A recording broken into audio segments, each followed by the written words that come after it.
ગુજરાતમાં agriculture courses કૃષિ university માટેનું એડમિશનનું ફોર્મ ભરવાની પ્રોસેસ છે આજથી ચાલુ થઈ જશે. તો આ વિડીયોમાં આપણે સંપૂર્ણ માહિતી લેવાના છીએ કે જે પણ વિદ્યાર્થીઓ આ વર્ષે ગુજરાતમાં એડમિશન લેવાના હોય તો કઈ કઈ બાબતો એને ધ્યાનમાં રાખવાની રહેશે, મહત્વની બાબતો શું શું છે અને ફોર્મ તમારે કઈ રીતે ભરવાનું રહેશે એની સંપૂર્ણ માહિતી આપણે આજના વિડીયોમાં લેવાના છીએ. ફોર્મ ભરવા માટે તમે લોકો GSAUCA વેબસાઇટ છે એ સર્ચ કરશો. તમારી સમક્ષ ઓફિશિયલ વેબસાઇટ જોવા મળશે, એના પર તમે ક્લિક કરશો. ક્લિક કર્યા બાદ અહીંયા નીચે આવશો તો તમને યુજી એડમિશન વેબસાઇટ જોવા મળશે, એના પર તમારે ક્લિક છે તે કરવાનું રહેશે. શિડ્યુલ ઉપર મેં ઓલરેડી વિડીયો બનાવેલો છે. આ ઉપરાંત પણ તમારે શિડ્યુલની માહિતી જોઈએ કે કઈ તારીખે તમારે શું કરવાનું રહેશે તો અહીંયા તમને જોવા મળશે. તો અહીંયા તમે જોશો સ્નાતક કક્ષાના અભ્યાસક્રમ પ્રવેશ અંગેની અગત્યની તારીખો, તો તારીખ છે એ પણ તમારે સમજી લેવાની જરૂરી રહેશે. તો જે રજિસ્ટ્રેશન માટેની પ્રોસેસ છે 1 જૂનથી એટલે કે આજથી ચાલુ થઈ ગઈ છે અને ઓનલાઈન અરજી માટે તમારે જે ફીસ ભરવાની છે એના માટે તમને 28 જૂન સુધીનો સમય છે તે મળશે. એટલે કે 28 જૂન સુધી તમે લોકો ઓનલાઈન ફીસ છે તે ભરી શકશો અને ત્યાર પછી ઓનલાઈન અરજી ફોર્મ તમારે ભરવાનું, ડોક્યુમેન્ટ અપલોડ કરવાના રહેશે અને જે ઓનલાઈન તમારું ડોક્યુમેન્ટનું વેરિફિકેશન થશે એ 29 જૂન સુધી થશે. અને ત્યાર પછી જે તમારી કોલેજ પસંદગી હશે એ તમારે ફોર્મની સાથે જ કરવાની હોય છે, તો એ તમે લોકો 30 જૂન સુધી કરી શકો છો. ટૂંકમાં કહું તો પિન ખરીદી માટે તમને 28 જૂન સુધી એટલે કે ચલણની ખરીદી માટે 28 જૂન સુધીનો સમય મળશે. ઓનલાઈન ફોર્મ ભરવા માટે, ડોક્યુમેન્ટ અપલોડ કરવા માટે, વેરિફિકેશન માટે 29 જૂન સુધી અને જે ચોઇસ ફિલિંગ છે કોલેજ પસંદગી એના માટે તમને 30 જૂન સુધીનો સમય છે તે મળશે. ત્યાર પછી કામશાળાઓ મેરિટ યાદી પ્રસિદ્ધ થશે અને મોક રાઉન્ડ છે એનું પરિણામ ડિક્લેર થશે, તો એ 6 જુલાઈના દિવસે ડિક્લેર થશે. તો જ્યારે કામશાળાઓ મેરિટ યાદી ડિક્લેર થશે ત્યારે 100% હું તમને લોકોને ઇન્સ્ટાગ્રામ પેજમાં અને યુટ્યુબમાં અપડેટ છે તે આપી દઈશ. હવે ફોર્મ ભરતા પહેલા જરૂરી અગત્યની માહિતી છે એ જોવી ખૂબ જ જરૂરી છે. તો અહીંયા પેલી જ આજની તમને PDF જોવા મળશે, એના પર ક્લિક કરી અને PDF છે તમે ડાઉનલોડ કરી લેશો. તો વિદ્યાર્થીઓ પહેલા 300 રૂપિયા છે એ નોન રિફંડેબલ છે, એટલે કે કોઈ પણ સંજોગોમાં તમને રિફંડ નહીં થાય, તો એ તમારે ઓનલાઈન પે કરવાનો રહેશે. ત્યાર પછી જ તમે લોકો ફોર્મ છે ભરી શકો છો. ફોર્મ તમે ભરી લેશો ત્યાર પછી ચલણ નંબર જનરેટ થશે. એ જ ચલણ નંબર નાખવાથી ઓનલાઈન ફોર્મ તમારું એક્ટિવ થશે. એટલે કે 300 રૂપિયા તમે ફી ભરશો ત્યાર પછી તમે ઓનલાઈન ફોર્મ છે એ ભરી શકશો. પ્રવેશ ફોર્મ તમારે ઓનલાઈન ભરવાનું છે અને તમામ ઓરિજિનલ ડોક્યુમેન્ટ છે એની સ્કેન કોપી કરી અને એકદમ ક્લીન વાંચી શકાય એવા તમારે અપલોડ કરવાના રહેશે અને ત્યાર પછી તમારે ઓનલાઈન ફોર્મ છે એ સબમિટ કરવાનું રહેશે. ઓનલાઈન ભરેલ અરજીપત્રકમાં અપલોડ કરેલ તમામ ડોક્યુમેન્ટની ચકાસણી ઓનલાઈન જ થશે. એટલે જેટલા પણ ડોક્યુમેન્ટ તમે ઓનલાઈન અપલોડ કરશો એનું વેરિફિકેશન ઓનલાઈન જ થશે. તમારે કોઈ પણ હેલ્પ સેન્ટરમાં જવાની જરૂરત નથી. ઓનલાઈન ફોર્મ તમે ભરી લેશો ત્યાર પછી જે પણ મોબાઈલ નંબર તમે ફોર્મમાં આપેલો હશે એમાં તમને your registration form is successfully verified એવો SMS આવી જશે. ત્યાર પછી તમે કોલેજ પસંદગી માટેની ચોઇસ ફિલિંગ છે તે કરી શકો છો. ચોઇસ ફિલિંગ કરવા માટે તમારે ટિક કરવાનું રહેશે. તો એના પર પણ હું લાઈવ પ્રોસેસનો વિડીયો બનાવીશ કે કોલેજ પસંદગી કઈ રીતે કરવાની રહેશે, તો એ વિડીયોમાં તમે આરામથી સમજી જશો. ચોઇસ ફિલિંગ જો તમે લોકો નહીં કરો એટલે કે કોલેજ પસંદગી તમે નહીં કરો તો મેરિટ યાદીમાં તમારું નામ આવશે નહીં, એટલે કે તમને એડમિશન છે મળશે નહીં. જે વિદ્યાર્થીઓએ ભરેલ ફોર્મમાં અપલોડ કરેલા ડોક્યુમેન્ટમાં કોઈ ભૂલ હશે તો એને યુનિવર્સિટીએથી યોર રજિસ્ટ્રેશન ફોર્મ ઇઝ અનવેરીફાઈડનો મેસેજ આવશે. જો આવો SMS આવે તો એને ચેક એપ્લિકેશન સ્ટેટસમાં જઈ અને માહિતી ચેક કરી લેવાની રહેશે અને ત્યાર પછી એને એપ્લિકેશન ફોર્મ છે એને એડિટ કરવાનું રહેશે. એટલે કે આવો એને SMS આવે કે અનવેરીફાઈડ થયું છે તો એના ડોક્યુમેન્ટમાં કે ફોર્મમાં કાંઈ પણ પ્રકારની ભૂલ હોય તો એને સુધારો કરી લેવાનો રહેશે અને ત્યાર પછી જ તમે લોકો ચોઇસ ફિલિંગ છે કરી શકો છો. છેલ્લી તારીખ કીધી 29 તારીખ, ત્યાં સુધી તમે લોકો મોક રાઉન્ડ માટેની કોલેજ પસંદગી છે એ બદલી શકો છો.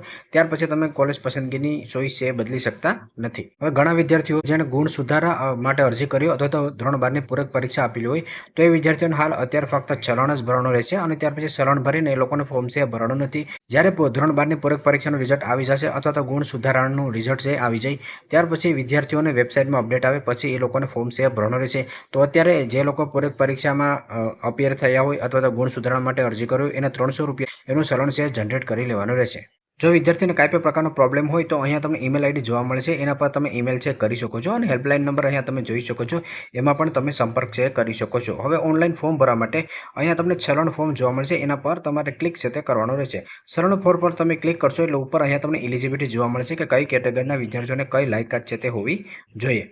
હવે નીચે આવ્યા પછી તમારે ચલણ જનરેટ કરવાનું રહેશે, જેના માટે તમારે 300 રૂપિયા ફી છે તે ઓનલાઈન કરવાની રહેશે. તો અહીંયા ડિગ્રીનો ઓપ્શન જોવા મળશે, એના પર ક્લિક કરી અને તમે કઈ કેટેગરી માટે ફોર્મ ભરવા માંગો છો, જે મેં ઓલરેડી તમને માહિતીનો વિડીયો બનાવ્યો એમાં સમજાવ્યું હતું કે તમને કેટેગરી મુજબ અલગ અલગ ફી છે તે ભરવી પડશે. જેમ કે તમારે BSc એગ્રીકલ્ચરમાં જ એડમિશન લેવું હોય તો તમારે ફક્ત 300 રૂપિયા જ આવશે. પરંતુ તમે BSc એગ્રીકલ્ચરમાં રહેતા હોય, ત્યાર પછી પ્રોગ્રામ કેટેગરી 2માં તમે બીટેકમાં પણ જવા માંગતો હોય અને પ્રોગ્રામ કેટેગરી BSc કોમ્યુનિટી સાયન્સમાં પણ તમે જવા માંગતો હોય તો ત્રણેય માટે અલગ અલગ તમારે 900 રૂપિયા છે તે ભરવાના રહેશે. પરંતુ તમે આમાંથી કોઈ પણ એક કેટેગરીમાં જવા માંગતો હોય તમારે ફક્ત 300 રૂપિયા છે તે ભરવાના રહેશે. તો મેં અહીંયા BSc એગ્રીકલ્ચર એટલે પ્રોગ્રામ કેટેગરી 1 સિલેક્ટ કરેલી છે.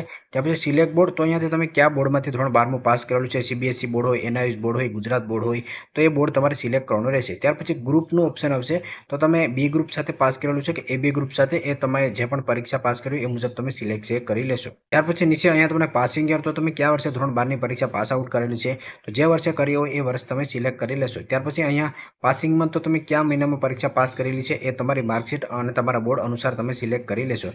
ત્યાર પછી હવે અહીંયા તમારે સીટ નંબર, તો અહીંયા જે પણ તમારો ધોરણ 12ની માર્કશીટમાં સીટ નંબર હોય એ સીટ નંબર તમારે ફિલઅપ કરવાનો રહેશે અને ફરીથી નીચે તમારે એ સીટ નંબર નાખી અને કન્ફર્મ ચેક કરવાનો રહેશે. ત્યાર પછી જે ગુસ્કેટનો સીટ નંબર હોય એ તમે અહીંયા ફિલઅપ કરશો, જે તમારી ગુસ્કેટની માર્કશીટમાં મળી જશે, અને ફરીથી તમારે ગુસ્કેટનો સીટ નંબરને કન્ફર્મ ચેક કરવાનો રહેશે. ત્યાર પછી એપ્લિકેશનનું ફૂલ નામ, એટલે કે વિદ્યાર્થીનું જે પણ ફૂલ નામ માર્કશીટમાં હોય ધોરણ 12ની એ મુજબ તમે અહીંયા ફિલઅપ કરશો.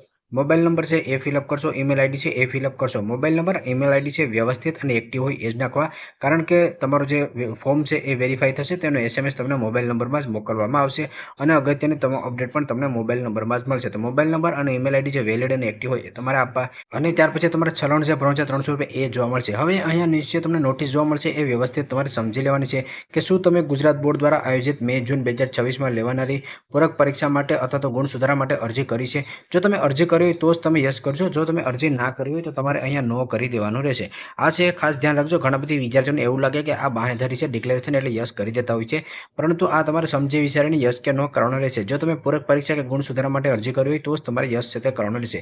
ત્યાર પછી કન્ફર્મ અને પે ઓનલાઈન જોવા મળશે, એના પર તમારે ક્લિક કરી અને ચલણ છે એ પે કરવાનું રહેશે. ચલણ તમે પે કરી લેશો, ત્યાર પછી તમને એક ચલણ નંબર છે જનરેટ થઈ જશે. ત્યાર પછી અહીંયા તમને ઓનલાઈન પેમેન્ટ ચલણ રીપ્રિન્ટ જોવા મળશે, એના પર ક્લિક કરી લેવાનું રહેશે. એના પર ક્લિક કરી અને અહીંયાથી તમારે સિલેક્ટ ડિગ્રી જોવા મળશે, એમાંથી તમારી કેટેગરી જે પણ હોય એ સિલેક્ટ કરી, ઈમેલ આઈડી, મોબાઈલ નંબર અને ત્યાર પછી ગેટ ચલણ ઇન ઈમેલ આઈડી, એના પર ક્લિક કરશો એટલે તમારા ઈમેલ આઈડીમાં ચલણની કોપી છે તે મોકલી દેવામાં આવશે. ઓલરેડી તમારી પાસે પહેલેથી જ ડાઉનલોડ થઈ ગયું હોય તો કોઈ આગળ પ્રોસેસ કરવાની જરૂરત નથી. ત્યાર પછી એડમિશન ફોર્મ ભરવાનું રહેશે, તો એડમિશન ફોર્મ ભરવા માટે તમે કઈ તારીખે પેમેન્ટ કરેલું છે, ચલણ નંબર તમારો શું છે અને મોબાઈલ નંબર તમે નાખી અને સબમિટ કરશો એટલે તમારું એડમિશન માટેનો ફોર્મ છે ઓપન થઈ જશે. હું અત્યારે ફોર્મ ભરવાની પ્રોસેસ કરી રહ્યો હતો, પરંતુ વેબસાઇટ છે બરાબર ચાલતી નથી, કારણ કે આજથી જ ફોર્મ ભરવાની પ્રોસેસ ચાલુ થઈ છે. તો હું જલ્દીથી જ એક વિડીયો અપલોડ કરી દઈશ કે જેમાં સંપૂર્ણ લાઈવ પ્રોસેસ તમને લોકોને બતાવી દઈશ. એડિટ એપ્લિકેશન ફોર્મ, એટલે કે જો તમને એવો એસએમએસ આવે કે તમારું ફોર્મ છે અનવેરીફાઈ થયું છે, તો તમે અહીંથી એડિટ ચેક કરી શકો છો. પ્રિન્ટ એપ્લિકેશન ફોર્મ, તો અહીંયાથી તમારી ફોર્મની તમે પ્રિન્ટ એટલે કે પીડીએફ મેળવી શકો છો. ચોઇસ ફિલિંગ ફોર્મ, એટલે કે જ્યારે તમારી અરજી છે એ વેરીફાઈ થઈ જાય ત્યાર પછી તમારે કોલેજ પસંદગી એટલે કે ચોઇસ ફિલિંગ કરવાની રહેશે, તો એ તમે અહીંયાથી કરી શકો છો. અને લાસ્ટમાં તમારી અરજીની પ્રોસેસ ક્યાં સુધી પહોંચી છે, તો ચેક એપ્લિકેશન સ્ટેટસ કરી અને તમે લોકોએ ચેક કરી શકો છો. ફરીથી ટૂંકમાં અહીંયા તમને ચાર્ટ દ્વારા સમજાવી દઉં કે પહેલાં તમે લોકો ચલણ છે એ ભરશો, ચલણ ભર્યા પછી તમે ઓનલાઈન ફોર્મ છે એ સબમિટ કરશો. ઓનલાઈન ફોર્મ તમે સબમિટ કરી લેશો, ત્યાર પછી યુનિવર્સિટી દ્વારા તમારા જે ફોર્મ છે એનું વેરિફિકેશન થશે. વેરિફિકેશન થઈ ગયા પછી તમે લોકો કોલેજ પસંદગી છે કરી શકો છો.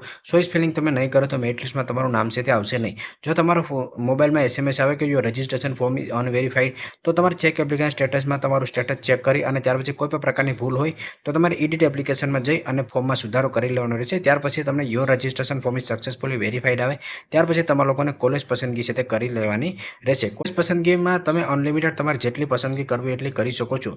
ત્યાર પછી તમારું મોક રાઉન્ડનું પરિણામ આવશે અને ત્યાર પછી તમારું પ્રથમ રાઉન્ડ છે તે ચાલુ થશે. તો એની માહિતી છે હું તમને આગળના વિડીયોમાં પણ સમજાવી દઈશ. અત્યારે જ ફોર્મ ભરવાનું ચાલુ થયું છે, તો વેબસાઇટ બરાબર ચાલતી નથી. હું સાંજ સુધીમાં કે કાલ સુધીમાં લાઈવ પ્રોસેસનો વિડીયો અપલોડ કરી દઈશ કે તમારા લોકોને ફોર્મ કઈ રીતે ભરવાનું રહેશે. જો તમને આ વિડીયો પસંદ આવે તો લાઈક કરવાનું ભૂલશો નહીં અને ચેનલમાં ન હોય તો ચેનલને સબસ્ક્રાઈબ કરી રાખજો. ડેઈલી અગત્યના અપડેટ માટે ઇન્સ્ટાગ્રામ પેજને પણ ફોલો કરી લેજો.